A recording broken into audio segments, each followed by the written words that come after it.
Guys, here we are, yickety yakking about the furnaces again. I put a timestamp so you guys can skip past all my yickety yaks and get straight to the content. As I understand, it's 2023, nobody gives a shit about Critbite and his feelings. I have one coffee in the morning, and that's it. So, I don't drink energy drinks, I don't do any drugs. I talk at the speed that I talk at because that is just the speed that I talk at anyways.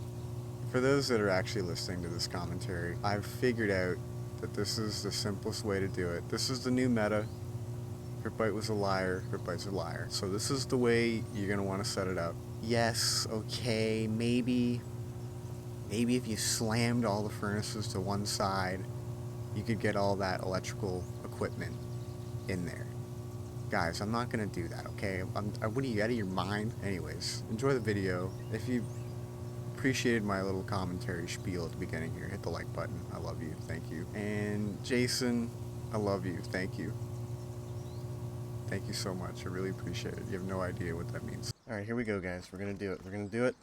This is the new way. Probably delist that other video. If you guys watched my recent video talking about the furnaces, I said I wasn't gonna do another one of these.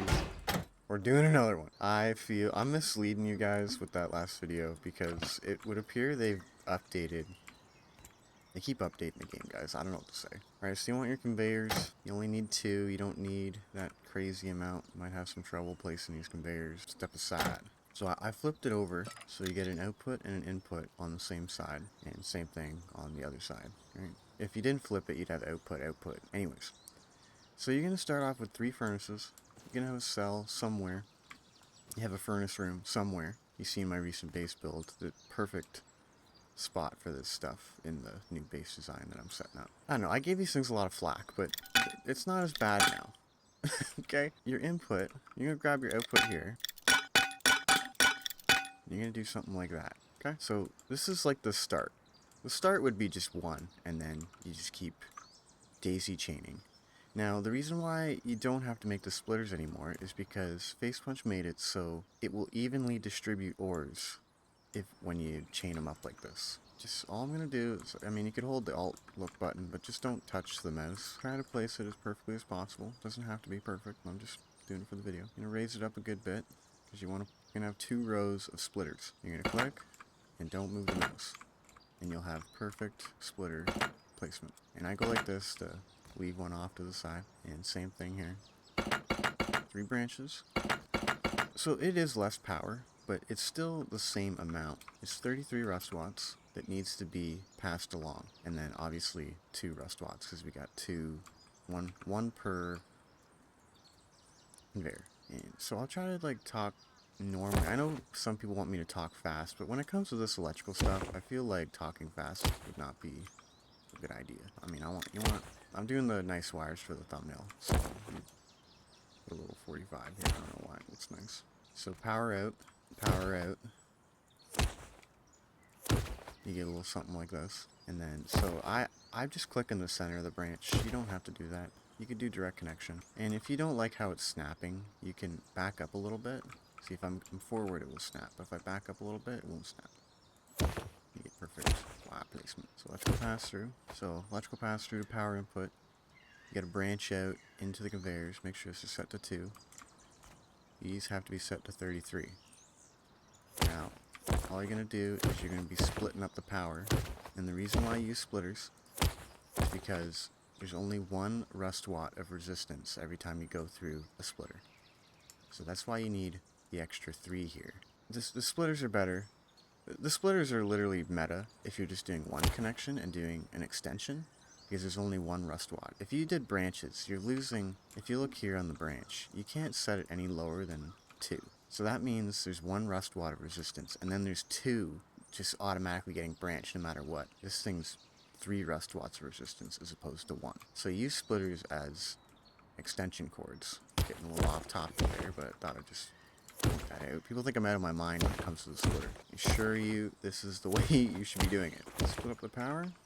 So look a little something like that. I'll pause right here so you guys can get a good look at it. Pay attention to these ports here. They're just splitting up to each one. And then you got a daisy chain of the power going through. It can be kind of tricky to get power in Rust. That's why I've kind of like sworn off the electrical furnace. But the moment you get like 2 solar panels, so it's 33, it's like 2 solar panels per row if you're going to have it just run off solar panels during the day, which I would say do that instead of charging a battery.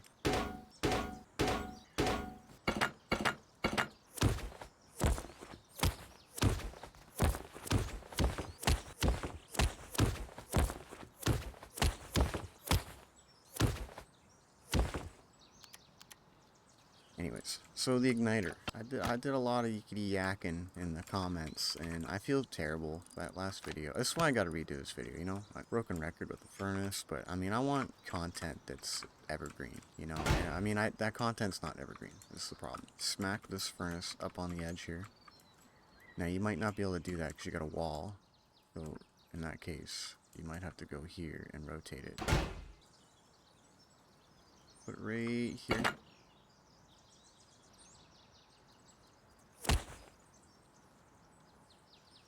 In the real world, you create resistance when you create these little 40, or if you have like a 90-degree trace, it actually creates resistance, like a small amount on like a PCB in the real world. But I mean, you don't have to do that.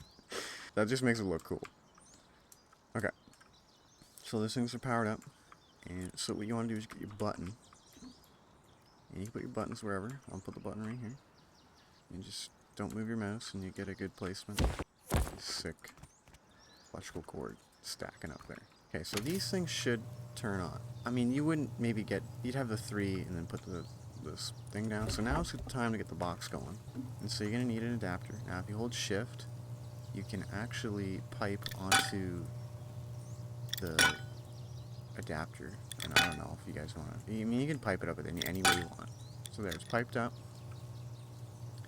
And now if I put ores in here, you'd be able to get these things going. And just to show you about, I mean, I don't know why I put wood in there, guys. That's my other video. You don't have to put wood in there. You don't have to put wood in there. So it's gonna evenly distribute. I mean, it should. Oh wait, I didn't put this. So you gotta daisy chain the pipe forward. So it should evenly distribute ores now. 270s. So you can see this one's lagging behind because it got connected later. So no splitters and combiners, yay! I don't know why I haven't delisted that video yet. Everyone hates me. It's just a matter of adding in more furnaces. So I would recommend getting this one in closest to the wall as possible. And so this is what it would look like every time you add a furnace. Just keep adding the wires, and so I mean, it'd look weird. So because I want to make it so it's like linear chaining. You have to like go back. So there you go. Now I mean, you have to wire this one up.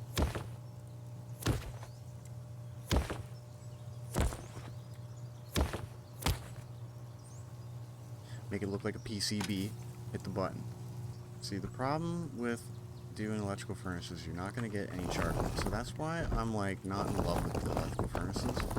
And it's a lot of wood chopping, right? So you need this pure wood tea if you're going to do it the other way that I'm recommending. But I mean, I don't know why I'm recommending that. Like, it's not, I play the crap out of the video game. Not many people play the game like I do, so not trying to like ego trip anybody. It's literally I play the game way too much, guys. I know. I'm degenerate. Oh wait, I need that on my new. Now something to be aware about this igniter is it does actually have health. So I mean you should be able to because the server will reset and it will turn the furnaces to the off state. So don't get like button happy and like keep smashing this button just for the fun of it. Like the thing does actually have a health bar. You're not gonna see any ores come out until you got it connected. So if you made it this far into the video, make sure you connect this thing, or you're not gonna have any ores coming out. But that's the thing, we're not finished our chain. Just be aware of that, like, guys, the ores aren't going to come out unless you hook the pipe up, right? Makes sense. So 9 furnaces is a pretty good smelting speed, right? But no, we want maximum smelting. Alright, there you guys go. 18 furnaces. There's a quick little, I'll pause it right here for you guys. 1,080 sulfur every minute. Whole box of sulfur smelted down in 44 minutes. Sorry, I gotta redo this video again, but I mean, you don't need the splitters, you don't need the combiners. I'm sorry for sending you guys down a wild rabbit hole of piping, and yeah, sorry. Anyways, well, I hope you guys enjoyed the video. Like, subscribe if you want to see more cool, updated things. And I don't know, we're figuring this stuff out together, guys. We're figuring it out. 6K hour Rust Enjoyer tortures his audience video by video.